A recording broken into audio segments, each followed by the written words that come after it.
Протестната вълна в България се радва на нова мода в революционния стайлинг. В опит да се прикрие от народното недоволство, Волен Сидеров неволно създаде нова тенденция в протестирането и се превърна в модна икона на масите. Виждаме безстрашен партиен лидер под опеката на градинска мебел. Нестандартното ревю превърна бялата пластмасова маса в протестен моден аксесуар на лято 2013. Просто броях времето, кога протестиращите ще започнат да използват маси. Момчета, един въпрос. Колко струва тази маса? Не знаем, Герб ни я плати. Герб ни я плати, идваме от Монтана с рейс. Рейса почти имаше климатик през половината време. И искаме да върнете Кеча и Чолаков да пусне малко сяка. Защото виждате какво си правим сянка с масата. Виждате какво е. Виждаме ви и се радваме, че сте в крак с модата. А както виждате, скъпи приятели, масата може да ви предпази от слънце, дъжд, зли очи, лоши намерения, пък и винаги има къде да поканиш приятели на почашка. С масичка под ръка дори няма нужда да следим прогнозите на синоптиците. Чолаков, веднага сяка! Върнете Кеча! Има ли нещо, което... Кой ги плати на вас? Има ли... Хари Потър не ме страхувай! Хари Потър не ме страхувай! Хари Потър не ме страхувай! Направи ни фокус! Направи ни фокус! Това мирни протестиращи ли са с мирни ли са, нали? Според нас са изключително опасни, тежко въоръжение, обаче с чувство за хумор. Виктор Крум, чуй ме! Чувам. Сега, има ли нещо, което може да ви развали настроение? Няма какво да ни победи в момента. С това ги побеждаваме. С добро настроение, с малко потно чело и с кокошка на гърдите. Наистина, срещу такива политици най-силното оръжие си остават иронията и сарказмът. Много мирни, интелигентни, мирни. Моля! И ние благодарим на Волен Сидеров, че с непремерения си псевдонационализъм прави политическата ситуация още по-смешна и жалка. Посрещнете господарите на ефира! Мария Игнатова и Румен Угрински!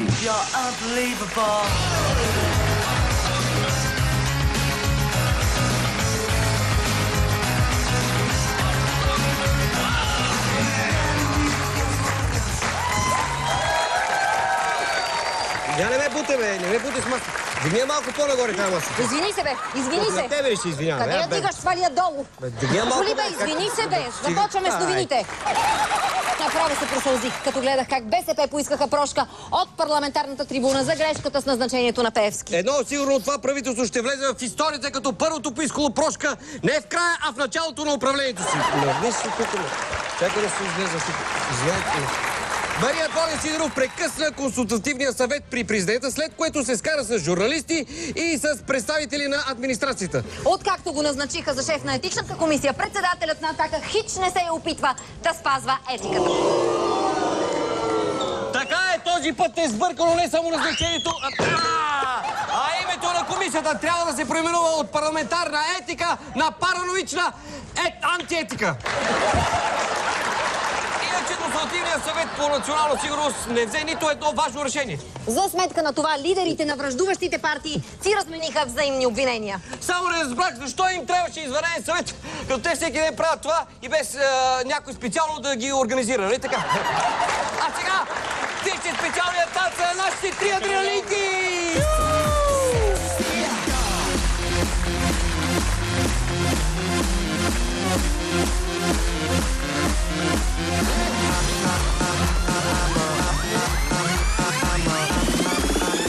I'm a Matofado gentleman.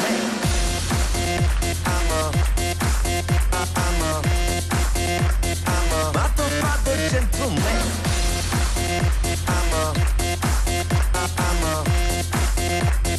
Matofado gentleman.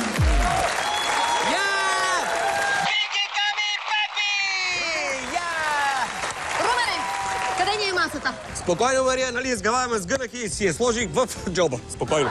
Ако трябваше ни я донесат. А дано да е така, защото напоследък в държавата какво ли не лети? Ако нещо политика, Мария, аз ще пазя селото си. И елате го. Виждам, да. Защото като ли ще може да се появи Волен Сидеров, да се появи от някъде да литне и да те грабне. Аз си казах, че ни трябва масата. На тебе специално много ти трябва. Аз съм тук се ме сложиш, само знам кой е. Нестандартното назначение на Делян Пеевски за шеф на ДАНС наложи стандартно свикване на Консултативния съвет по национална сигурност. Едва излязъл изпод масата, лидерът на Атака Волен Сидеров видя в този съвет ново поле за изява. Още преди появата на президента, беловласият шоумен реши да загрее с Бойко Борисов. Оплашихте нещо, кой те хора? Много се кека, бе, много се кека. Много се кека, бе, просто. Колкото и да пращаш такива, обаче няма да успееш. Няма да се върнеш, няма да... Не, те чувам изобщо. Чуваш. Те чувам. Чуваш ли? И не можеш да спиш даже. Когато идваш вкъщи, непрекъснато не ти пречиха. Да. Нещо ми подсказва, че Бойко и Волен не трябва да бъдат оставени насаме. Ти когато се молеше, когато благодареше, когато целуваше ръка. Аз не съм целувал ръка. Целуваше ръка. Вече достатъчно загрял. Бащата на българския национализъм подпука бащата на нацията. И стана тя една... Превозвате шефа на Дънди Преша с правителствения самолет, господин Племере? Защо превозвате шефа на Аурубис? Това са колониални фирми. И се правите на морален ментор. С какво основание се правите? Вие сте президента на ГЕРБ. Вие не сте наднационален президент, надпартиен. За пореден път се убеждавам, че камерите дават криле на Волен Сидеров. Особено ако предават на живо. Но Бойко Борисов не го издържа дълго.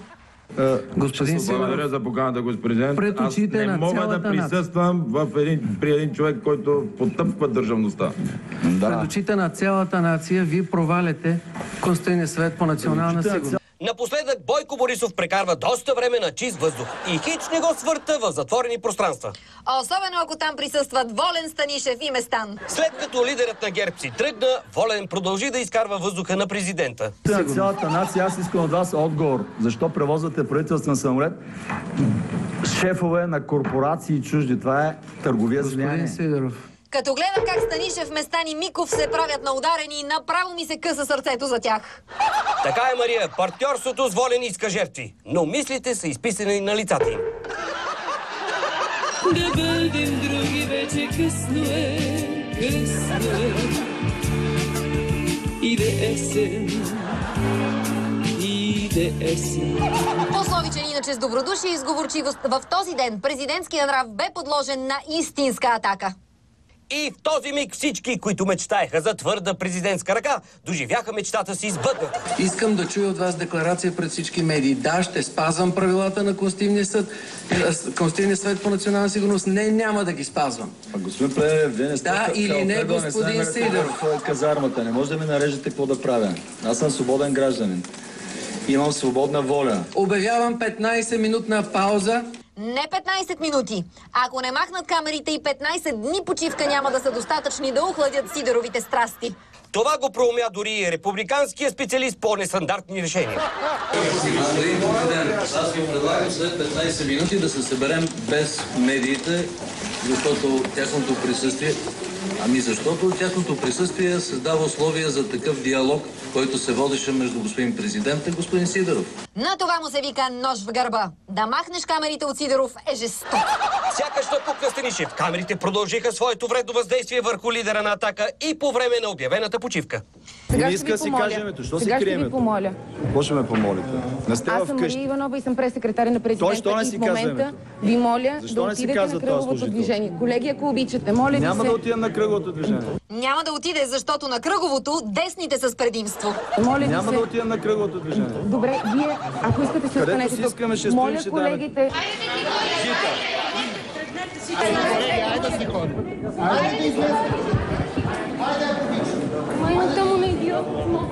Ало, журналистите, какво правите? Осъзнайте се! Току-що лишихте един волен човек от животоспасяващото му лекарство.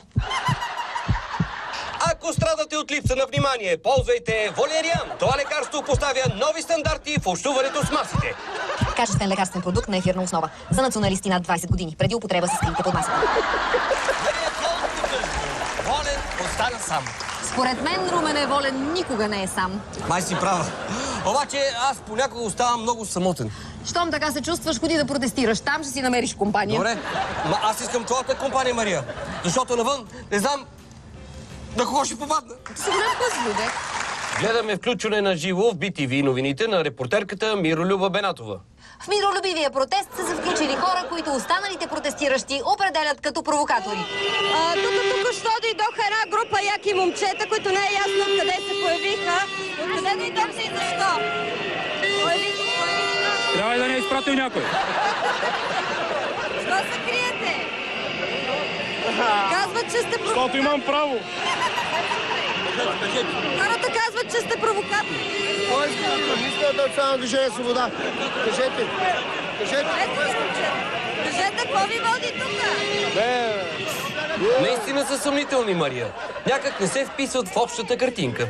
В крайна сметка, след като хората ги освиркаха и камерите се обърнаха към тях, яките момчета се измъкнаха. Останаха само тези двама души, които бяха сред тях. Децата си неясно защо. Кого манипулирате, госпожа? Ние сме Национално движение Свобода. Национално движение Свобода сме. Тези момчета може би са били членови някакви. Защо се крият? Са симпатизанти. Не знам откъде, на къде. Ясно. Някакви членове и може би симпатизанти на Национално движение Свобода мирно и кротко си протестират. Интересно, защо тогава, след като ги разпознаха като провокатори, моментално изчезнаха? Тези двамата също бяха определени като провокатори, Румене, но те отричат, като си служат с доста познати фрази, използвани от една друга партия. И вашата телевизия, кой ви е плаща? Момчетата нека се представят. Вие на кого сте подлоги? В крайна сметка се стигна до намесата на полицията и под възгласи провокатори и довиждане тези две лица бяха изведени от протеста.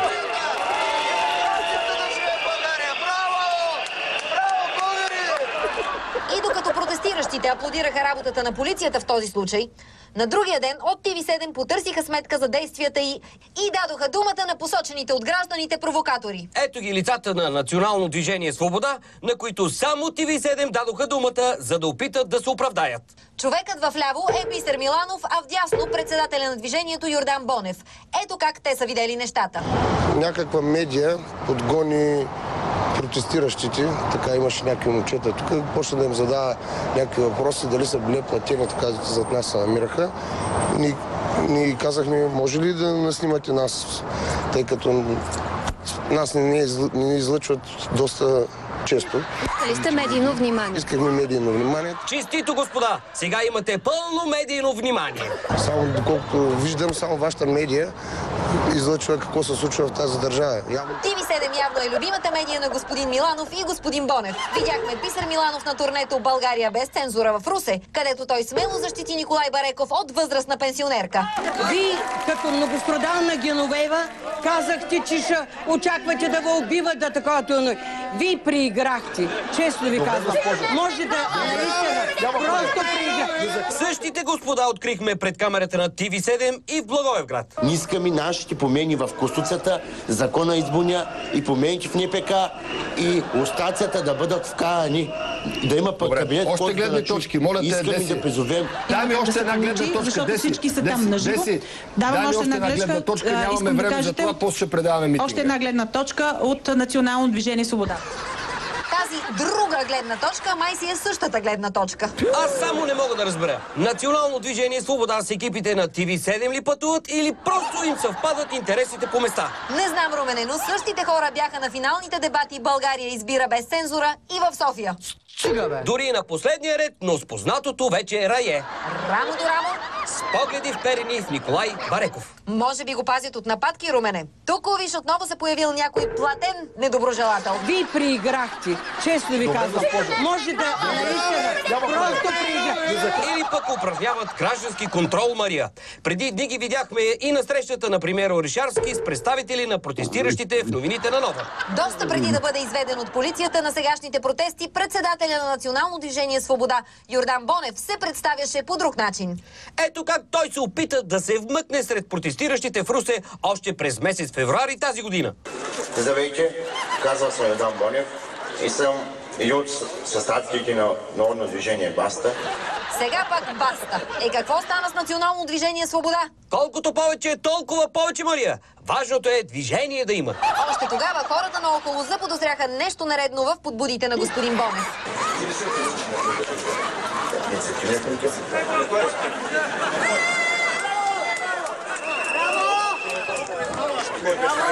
От момент корекция тук, този този човек не участва в нашите срещи за организиране на... Чакайте малко. Тези легитимни, той не са легитимни в Сливен, да знаете. Казвам го с чисто сърце. Тези хора не са легитимни.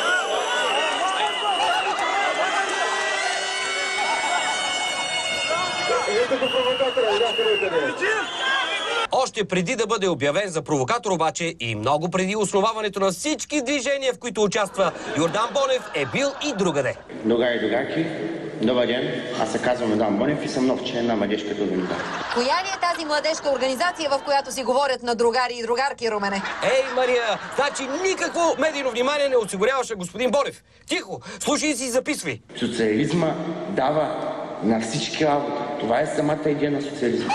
Ако ние малко повярваме, че може да променим нещо, трябва да вярваме и заслужи, защото ми повярвайте до година, ние ще спечелим изборите. Самата истинска същност е социалистическата политика. Леле, Румба, какъв идеалист излезе Йордан Бонев. Само се чудя какво ли правеше с тези свои възгледи на протест срещу правителството на БСП. Или като представител на протестиращите при премиерът Орешарски. На мен друго ми е по-интересно. Какво правят двамата лидери на въпросното национално движение Свобода на тези любителски кадри с Николай Бареков в Русе малко преди ефира на България избира без цензура? Виждаме изпълнителният директор на TV7 и News 7, обграден от групичка от 20 на души. В дясно на екрана изкачат отново познатите ни вече лица и раета. Расти! Сякаш наблюдавам някакъв инструктаж, Мария. Да не са част от екипа на предаването? Нещо оператори, озвучители или пък сценаристи? Доста интересни озвучители ще са лидери на едно-две движения и членове на младежкото БСП. Не знам дали е от озвучителите, но за съжаление тези кадри са без звук. Можем само да предполагаме какво си говорят или по-точно какво им говори Бареков. Оп, видя, че ги снимат. Дали ще се притеснят? Леле, как се обърнаха всички, май не им хареса, че някой ги снима точно в този момент. Дамата в синьо им даде знак да се преместят на по-скришно, но те не я послушаха. Явно няма какво да крият. Или поне искат да изглеждат така. В крайна сметка Бареков обсъди още малко сценария с вероятните сценаристи и всички си отидоха по живо, по здраво. В началото като публика на TV7, по-късно като участници в TV7. И накрая на протест. Ние ще продължим да следим внимателно движенията на всички тези движения, а вие ги снимайте и ни ги изпращате, за да ги види цяла България.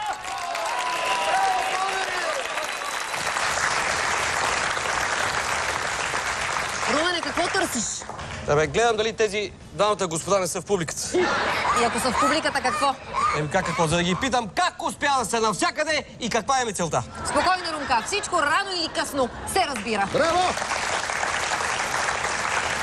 Скъпи приятели, с нас се свърза потърпевш от услугите на столична заложна къща. Нека да видим за какво става въпрос. Здравейте, скъпи приятели, това съм аз, Боби Ваклинов. Изглежда имаме още един сигнал за измама. Разкажете ни какво точно ви се случи. Почта го заложна къща Джулия Вивини, намираща се на Патриарх Евтимий номер 96.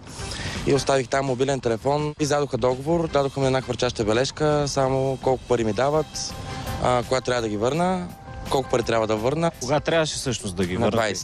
На 20 май. Колко пари отгоре? 154, значи 14 лева отгоре. На 17 май отидох да се взема телефона, направо да го откупя от заложната къща.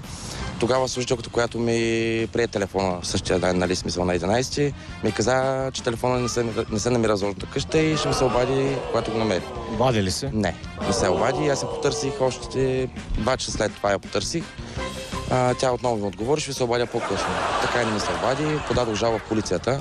Описах подробно случая, който е. Там какво? Свършиха работа? Нищо, никой не ми се обади от днешен. И се обърнах към вас. Ходих няколко пъти след това. Тя отново ми казва, телефона го няма, нали? Когато го намеря, ще се обадя. Питам я продаден ли? Тя се казва, че не е продаден. Изгубен ли? Изгубен ли? Не знае дали е изгубен. Да не си го е взел да си го ползва, да го е харесала нещо. Не мога да ви кажа. Хубав телефон, да. Хубав е, да, наистина е хубав телефон. На въпроса дали ще ми го плати, тя казва, не мога да ви кажа. И се надявам телефон да ми бъде върнат, ако не, сумата да ми се заплати. При едно от многобройните си посещения в заложната къща, потърпевшият е направил запис. Да го видим. Здрасти, телефон ще намерихме ли го? Не, още не се е появил колега. Как няма да се появи? Значи аз съм да го взимам този телефон, ви ми кажете, че... Не се е появил, не знам. Аз ония ден не бях на работа предишния ден и не знам. Какво правим сега? Когато се появи, веднага ще ви се обадя. Ама точно, че сега ще се обадя. Аз тук пътувам и не съм в София. Ще ви се обадя в момента, в който знам какво се случва. Ще ви се обадя в момента, не знам какво и не мога да ви кажа нищо. Вие сте собственика тази заложна къща. Нямам обяснение. Как така нямате? Вие сте го продали този телефон. Нямам обяснение в момента. В момента, в който мога да ви кажа нещо, ще ви се обадя. Ако не се появи телефона ми, какво правим? Нека първо да проверя какво се. Добре, ако не се появи, какво се случва? Вчера съм пуснал жалба и ми казаха, ако мога да се направя клипче, ето е това, клипчето. Съжалявам, трябва да имаме решение. Ето да видите полицаите и съм дал и адрес и всичко. Как така ще ми изчезне телефонът за заложната къща? Не мога да кажа нищо. Къде ми е телефонът? Отиваме към заложена къща Джулия Вивини, за да разберем къде се е дянал от телефона на Пламен. Добър ден! Какво стана? Ще ни пуснете ли? Защо? Чакайте, аз тук сега. Случва ли се, госпожо, тук човек да заложи някаква вещ и след това тя да изчезне? Не. Не се е случвало? Не. Никога? Ма сигурно сте. Защо така? Айде последне. Вижте как чаровно ми се усмихвате. Вие и лампата загасихте. Тук настана много романтична обстановка. Тая е госпожата, много чаровно се усмихва. А защо не искате да ни пустите вътре, ще ви зададем само няколко въпроси и си тръгваме? Какво ще кажете? Може и да заложа тук нещо, ама се притеснявам, че ако заложа, може да изчезне в последствие. Тук искам да ви представя едно момче. Вие сигурно го познавате. Не, чакайте сега, чакайте. Ето това момче, къде му е телефонът? Кажете, къде е телефонът? Скъпи приятели, внимавайте, когато идвате в заложна къща Джулия Вивини, защото може да заложите вещ и след това тя да изчезне незнайно къде.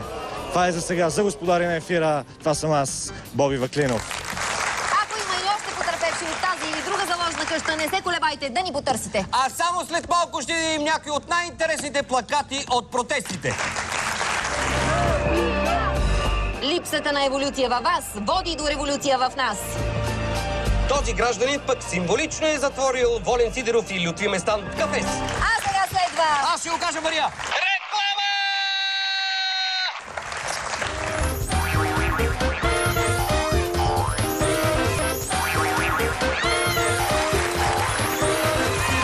Ето ни отново след рекламите!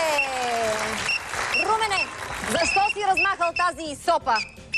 Мария, това не е сопа, а е сопа! Да, какво е това сопа? Това означава съюз за още повече адреналинки! Значи, Румене, излагаш се. Виж хората какви плакати са направили за протестите. Прибери го, излагаш се. Ще ни се смеят и на двамата. Разбираш ли? Тези протести носят силна положителна енергия и все повече в техен символ се превръщат децата. Събрахме за вас някои моменти и лозунги, които ни направиха впечатление.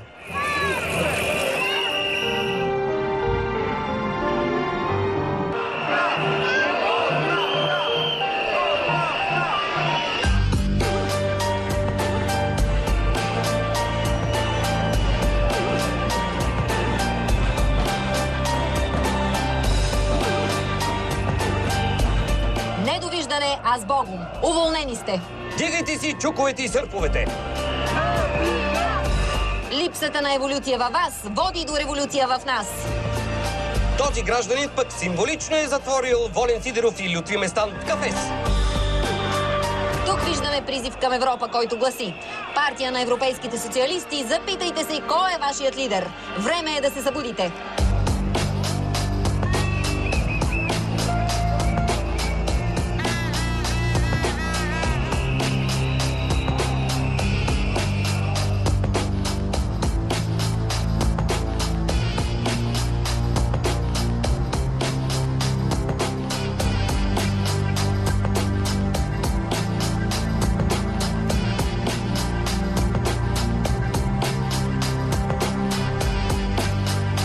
Надяваме се, че протестите ще остават все така мирни, усмихнати и чисти и дано донесат по-добро бъдеще за децата ни.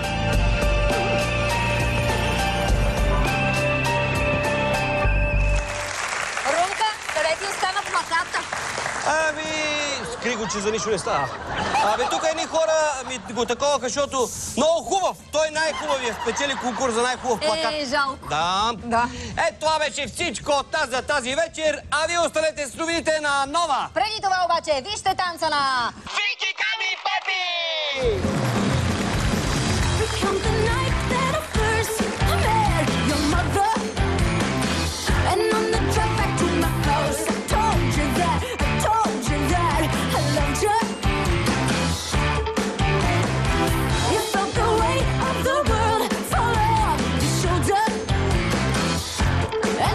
Favorite song